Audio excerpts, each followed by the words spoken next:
Halo guys, jumpa lagi dengan Arif dan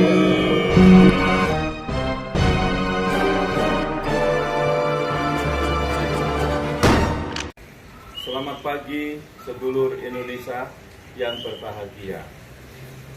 Pagi hari ini saya ingin sedikit memberikan pencerahan tentang apa yang dihebohkan selama ini terkait Undang-Undang Omnibus Law. Kita sangat prihatin di dalam 4 hari ini demo yang sebenarnya berlangsung dengan tertib, tetapi pada hari Kamis kemarin berujung pada kericuhan, keributan, dan pembakaran fasilitas umum yang terjadi di berbagai titik di seluruh Indonesia.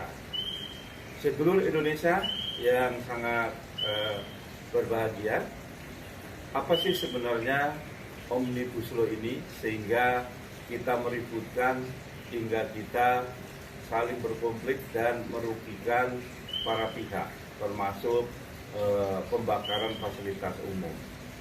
Omnibus Law ini sebenarnya merupakan yaitu undang-undang sapu jagat, undang-undang yang merangkum berbagai aturan perundang-undangan yang selama ini dinilai tumpang tindih dan saling bertabrakan.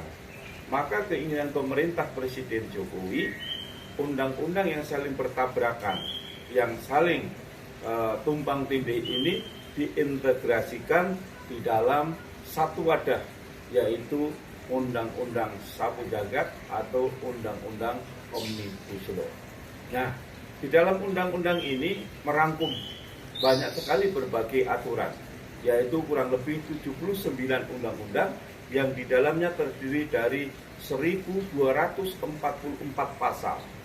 Maka keinginan pemerintah, undang-undang yang selama ini saling bertabrakan dan saling tumpang tindih, yang sehingga merugikan banyak pihak dan juga masyarakat, maka pemerintah menyatukan di dalam wadah Undang-Undang Omnibus Law. Nah, di dalam undang-undang ini sebenarnya ada 11 klaster di dalam undang-undang. Tetapi mengapa di dalam akhir-akhir ini yang diributkan adalah terkait Undang-Undang Cipta Kerja. Ini mungkin karena Undang-Undang Cipta Kerja ini menyangkut banyak orang, yaitu para tenaga kerja dan buruh.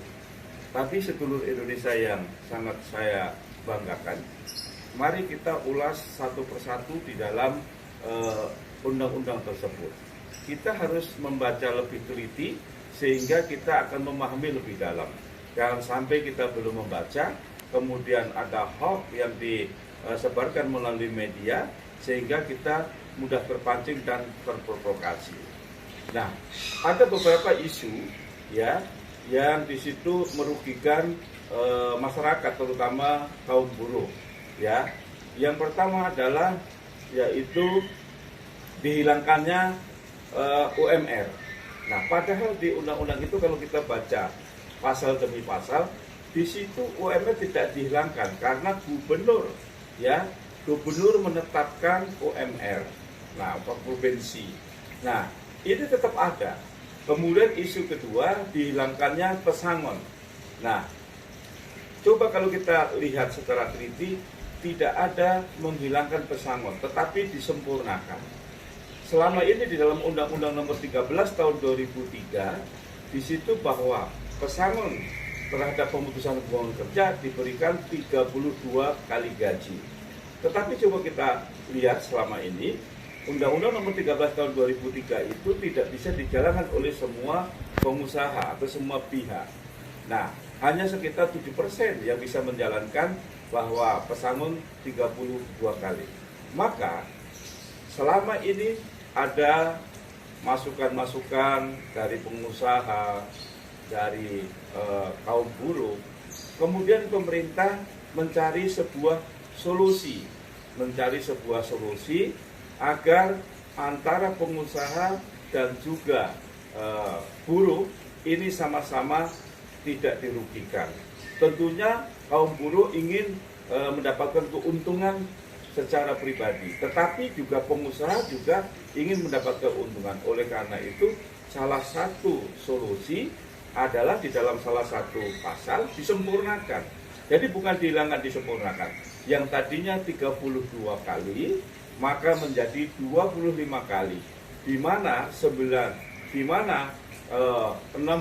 kali itu ditanggung oleh pengusaha dan 9 kali ditanggung oleh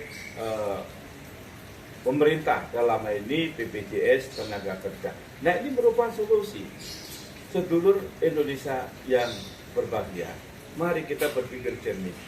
Tatkala para pengusaha atau investor ini tidak merasa nyaman karena regulasi yang sangat memberatkan, maka akan banyak investor yang hengkang dari Indonesia, sehingga banyak pabrik-pabrik tutup atau perusahaan-perusahaan tutup, sehingga akan menimbulkan pengangguran yang masif. Apa itu yang dikehendaki oleh kita semua? Saya kira tidak. Oleh karena itu sebenarnya Undang-Undang Omnibus Law ini merupakan sebuah solusi dari pemerintah. Pemerintah memberikan sebuah solusi menanggung, yaitu 9 kali gaji, ya. Ini memang berat bagi pemerintah, tetapi inilah salah satu pemerintah untuk melindungi rakyatnya. Tidak mungkin pemerintah ini punya maksud untuk mengesarakan masyarakatnya, terutama buruh. Tapi inilah bagian dari solusi yang bisa diambil di dalam situasi yang sangat sulit ini. Kemudian yang kedua, yang ketiga adalah adanya isu tidak adanya cuti. Nah, coba dibaca secara teliti. Di situ tidak dihilangkan, di situ tetap ada, hanya disempurnakan. Untuk izin bagi kaum perempuan, untuk izin haid pertama tetap ada. Kemudian saat melahirkan tetap ada. Kemudian izin cuti untuk hari-hari raya besar, ya, atau hari-hari besar atau hari raya, ya, agama itu juga tetap ada. Nah, terus di mana letak dari kesalahan Undang-Undang Omnibus Law ini? Ini kesalahannya karena yang pertama mungkin kurang adanya sosialisasi dan mungkin adanya yang memprovokasi bahwa isu dari Undang-Undang Omnibus Law ini diramu sehingga untuk menakut-nakuti para buruh dan juga masyarakat agar buruh dan masyarakat bergerak. Mari kita berpikir secara jernih para sedulur Indonesia. Bahkan kalau kita lihat secara jernih, di dalam Undang-Undang Omnibus Law itu banyak, yaitu keuntungan-keuntungan, ya, termasuk ya yang dulu diributkan terkait dengan perizinan. Dengan adanya Undang-Undang Omnibus Law ini, UKM ya akan tumbuh dan berkembang karena perizinannya dipermudah, kemudian UKM mudah, ya, persyaratannya mudah sehingga banyak UKM yang berkembang. Kemudian juga di dalam sisi pemodalan juga pemerintah memberikan sebuah prioritas, ya, prioritas terhadap yaitu UMKM yang berkembang. Kemudian juga birokrasi yang tidak rumit. Nah, ini akan diintegrasikan melalui data tunggal, yaitu data dari BPS. Kemudian lebih kolaboratif. Nah, ini juga merupakan salah satu solusi dari pemerintah, ya, agar UKM ini berkembang. Dengan adanya UKM yang berkembang, maka akan menyerap tenaga kerja, di mana selama ini sedulur Indonesia bahwa pencari kerja setiap tahun kurang lebih 3.500.000. Nah, ini merupakan sebuah beban berat bagi pemerintah. Maka pemerintah mencari solusi, membuat sebuah integrasi Undang-Undang Omnibus Law ini agar UKM ini bisa berkembang. Nah, jika ada pasal-pasal di setiap klaster, ya, termasuk di pendidikan, lingkungan hidup dan lain-lain, ada yang memang dirasa merugikan, maka ada mekanismenya, ya, tidak melalui demo-demo mengerahkan masa kemudian anarkis merusak, ya, tapi bisa yaitu melalui uji materi di MK. Nah, sebenarnya Undang-Undang Omnibus Law ini sebenarnya belum menjadi undang-undang karena tahapannya baru disetujui oleh DPR. Ini ada tahapannya. Paling lambat 30 hari ya, sesuai dengan undang-undang terkait dengan peraturan, bahwa jika sampai 30 hari Presiden tidak menandatangani, dianggap sah ya rancangan undang-undang ini menjadi undang-undang. Dan jika di dalam kurun waktu 7 hari, 10 hari atau 15 hari Presiden menandatangani dan diundangkan di dalam lembaran negara, itu sah. Nah, satu-satunya jalan karena ini sudah disetujui menjadi salah satu undang-undang, maka tadi kalau sudah disahkan ataupun setelah lewat 30 hari, maka bisa diuji materi melalui MK. Atau jika berkenan, Presiden bisa mengeluarkan namanya Perpu, Peraturan Pemerintah Pengganti Undang-Undang.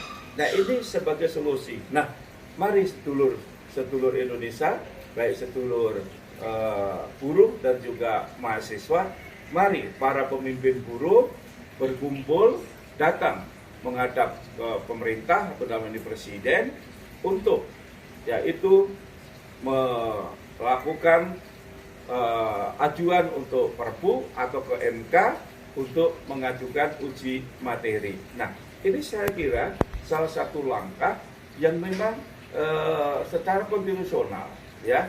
Mari saat ini bangsa Indonesia sedang menghadapi yaitu wabah atau musibah pandemi COVID-19. Mari jangan ciptakan klaster baru. Bisa dibayangkan akan semakin sulit kita di dalam menghadapi cobaan ini jika klaster-klaster baru timbul dalam pasca yaitu demo-demo yang beberapa hari lalu. Maka mari sedulur Indonesia kita berpikir jernih, marilah kita baca satu persatu ya. Jika memang ada pasal-pasal yang merugikan, mari kita tempuh melalui jalan konstitusional agar kita tidak merugikan. Bayangkan jika kerusakan-kerusakan di mana-mana yang akan dirugikan kita sendiri sebagai bangsa Indonesia, dan pemerintah akan semakin berat bebannya. Oleh karena itu di masa pandemi ini mari kita bersikap sabar, kita juga harus cerdas ya, secara intelektual, jangan mudah kita dihasut. Siapa yang akan diuntungkan di dalam kerusuhan-kerusuhan seperti ini? Mungkin ada pihak-pihak yang ingin cepat berkuasa. Nah, namun tempuhlah dengan jalan-jalan konstitusional, karena pemerintahan saat ini adalah pemerintahan yang sah yang memang dilindungi oleh hukum. Oleh karena itu, sedulur Indonesia yang berbahagia, mari kita bersama-sama menjaga ketertiban, keamanan, persatuan, dan persatuan. Kita ngopi dulu. Nah, ini merupakan ramuan untuk meningkatkan imunitas tubuh agar kita tidak mudah kena virus corona. Sedulur Indonesia, saya kira sedikit tulisan dari saya, Profesor Dr. Paimar Raharjo. Terima kasih, selamat pagi, dan salam semangat. Jangan lupa pakai masker. Selamat pagi dan